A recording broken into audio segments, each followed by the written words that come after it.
Market Master of the Day. He's Chief Investment Officer Equities at Invesco Mutual Fund. Taher, great to have you with us here on the program. Thank you very much. With the earnings behind us for the second quarter, I just want to start there.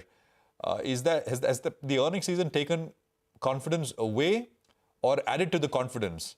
Because at the end of the day, over any reasonable time period, stocks are slaves of earnings. And if earnings growth come, stocks will do well. How has the second quarter influenced what you are estimating for the full year and beyond, Taher?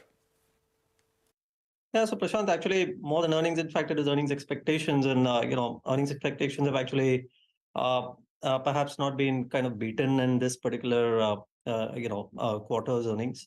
I think we've just about managed to clear the finishing line, and probably we've seen a marginal upgrade as far as the large caps or the Nifty kind of earnings is concerned, probably helped by some of the larger banks, if at all. But broadly, the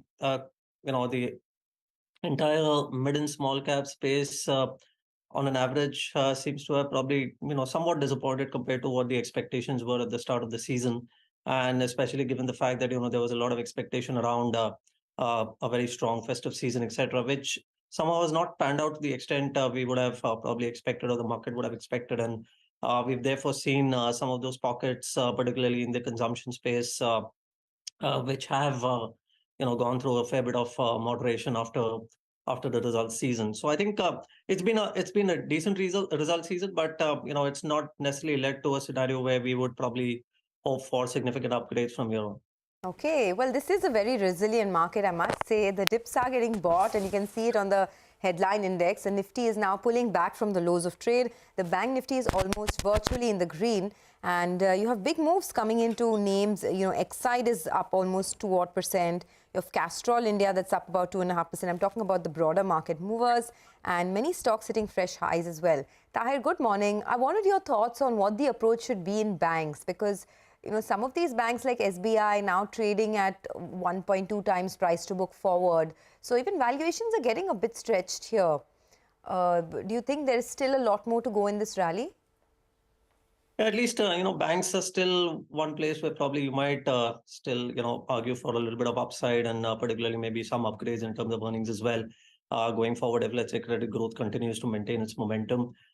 There is, of course, on the other hand, the flip side is that we need to see deposit growth also catch up, and we need to probably focus more on the banks who can manage the overall liability situation, the liquidity situation much better than some others.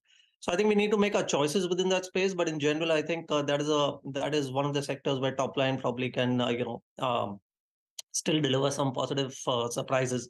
We saw some of that even evidenced in the last quarter's earnings. So I think that is still a sector where we can probably stay a lot more constructive. Hi, Taher. Good morning. The large trade that's taken place today is on Paytm. Some of these companies, they have really eroded wealth from the time they've listed. Valuation-wise, do you think they're coming to some kind of, sanity, or do you think that still you would completely avoid some of these themes? No, I think a lot of the erosion that has happened is more a function of compression of multiples rather than probably the deterioration in the business dynamics of many of these companies. I think, barring a couple, I think many of them have actually done reasonably well under the circumstances and probably moved a little more closer to their promise of profitability. So I think it's more the market function. It is probably more of the technicalities which are currently going around with many of these names. So I think valuations probably are not still optically something which will be very appetizing. But at least you can take confidence in the fact that the businesses are probably delivering as per expectations or somewhat ahead of it. So there will be a stage where you would probably be able to kind of take a lot more confidence and maybe even keep either initiate positions or probably even add to some of these names. You're sounding constructive. Is that the way to look at it?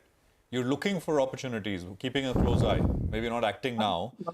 There will be at least a few of them who will probably do well over a period of time. I mean, they have reasonably decent, strong competitive advantages. Which areas, Taher? Because they're very diverse, right? Yeah. Yeah, it's very diverse. So you'll have to pick and choose. I mean, they could, depending upon each's own competitive advantages and how they are positioned with respect to competition, and their ability to actually fend off competition with resources which they have available at their disposal.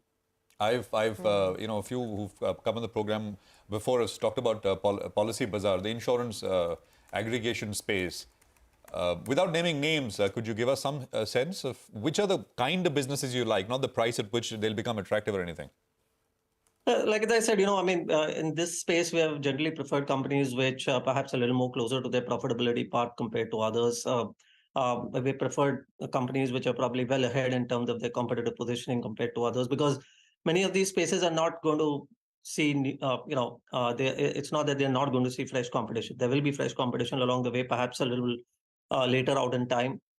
So I think the larger the competitive differential between the next best player is something which we clearly look out for in these kind of companies. And if profitability metrics are met or held up or are held up well alongside with growth, then I think that is something which obviously is a good combination to have.